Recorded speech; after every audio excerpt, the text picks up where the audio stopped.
पंजाबचे मंत्री संजीव अरोरा यांना ईडी कोठडी देण्यात आली। संजीव अरोरा यांना 7 दिवसांची ईडी कोठडी देण्यात आली। कथित मनी लॉन्ड्रिंग प्रकरणी संजीव अरोरा अटकेत आहेत, तर ईडीने पीएमएलए अंतर्गत अटक केल्यानंतर पंजाबचे मंत्री संजीव अरोरा यांना सत्र न्यायालयामध्ये हजर करण्यात आलं। सूत्रांनी दिलेल्या माहितीनुसार केंद्रीय यंत्रणांच्या मार्फत पुढील तपासासाठी त्यांना दिल्लीला हलवण्यात आलेलं आहे।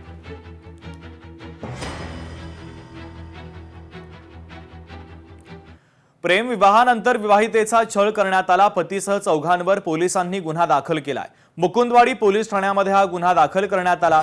पतीचे विवाहबाह्य संबंध आहेत, तर विवाहबाह्य संबंधाबाबत विचारताच विवाहितेला मारहाण करण्यात आली आणि त्यानंतर आता पोलिसांनी या संपूर्ण प्रकरणासंदर्भात गुन्हा दाखल केलेला आहे।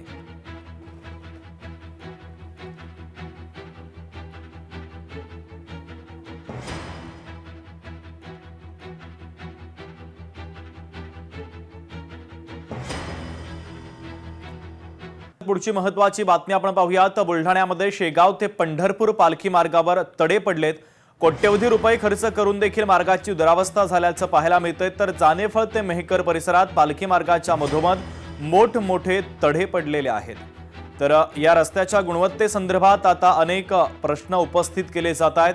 अशा ठेकेदारावर आता MSRDC काय कारवाई करणार हा सवाल देखील उपस्थित केला जातोय। तर हे तडे देखील आपण पाहतोय, पालखी मार्गावर हे तडे पडलेले आहेत।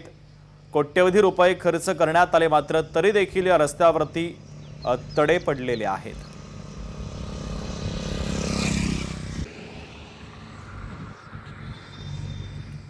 ओंकार साखर कारखान्यावरील शेतकऱ्यांनी आपलं आंदोलन अखेर मागे घेतलं। शेतकऱ्यांचे ऊस दर आंदोलन अखेर मागे घेण्यात आले। 25 मे पर्यंत आंदोलनाला स्थगिती देण्यात आली, तर 25 तारखेपर्यंत सर्व बिल अदा करू कारखाना प्रशासनाने शेतकऱ्यांना आश्वासन दिल्यानंतर शेतकऱ्यांनी एक पाऊल मागे घेत आंदोलन स्थगित केलेलं आहे।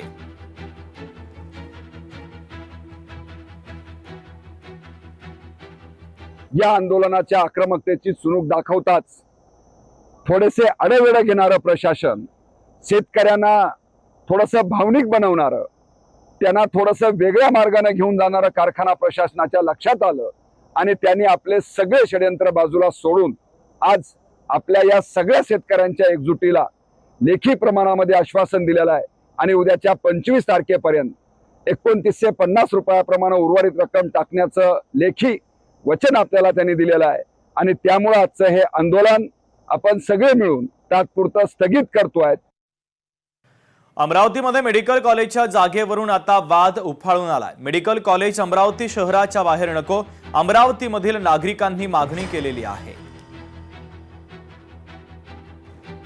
मेहनत करून ज्या लोकांनी हे मेडिकल कॉलेज आपल्या अमरावती शहराला मिळवून देण्यासाठी जे प्रयत्न केले, त्या प्रयत्नाला आता हे राजकीय रूप न देता सर्व नेते मंडळींनी एकत्र बसून मेडिकल कॉलेजच्या जागेकरिता चांगली सुसोयीत अशा सर्वांच्या म्हणजे जाण्या येण्याच्या दृष्टीने आणि विद्यार्थ्यांच्या सुरक्षेच्या दृष्टीने हे कॉलेज शहराला लगत असलेल्या एखाद्या चांगल्या सुसज्ज अशा ठिकाणी होण्याचा आमचा सर्व नागरिकांचा असा निर्धार आहे।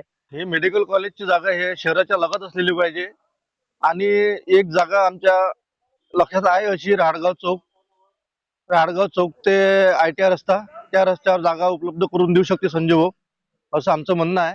आणि ती जागा खूप सुलभ राहणार आहे। अगदी नॅशनल हायवे पासून 1 किलोमीटर 1.5 किलोमीटर जागा आहे। हे जागा आम्ही पण उपलब्ध करून देऊ शकतो मेडिकल कॉलेजला। सर्वसामान्य नागरिक म्हणून म्हणणं हे आहे की मेडिकल कॉलेज हे शहरातच यावं व आतमध्येच राहावं कुठेतरी, जेणेकरून बस स्टँड किंवा ग्रामीण मधले लोक जिथून येतात तिथून हाकेच्या अंतरावर 2-3 किलोमीटरवर ते जाऊ शकले पाहिजे। इथून अमरावती शहरापासून जर बघितलं तर ते मेडिकल कॉलेज 20 ते 25 किलोमीटर येत आहे। तर त्याच्यामुळं हे कोणासाठी फायद्याची नाही आहे। एक साईड ते मेडिकल कॉलेज ज्या एरियात बनन तिथल्या लोकांच्या फायद्यासाठी राहील, पण ते जर शहरात असलं जिथं बस स्टँड आहे, रेल्वे स्टेशन आहे किंवा ऑटो वगैरे जाऊ शकते, अशा ठिकाणी जर आलं तर ते सर्वांच्या कामात राहील। तर मेडिकल कॉलेज अमरावती शहराच्या बाहेर नको अशी मागणी आता अमरावतीमधील स्थानिकांनी केलेली आहे। लोकशाही मराठी ऐका, पहा, जागरूक रहा।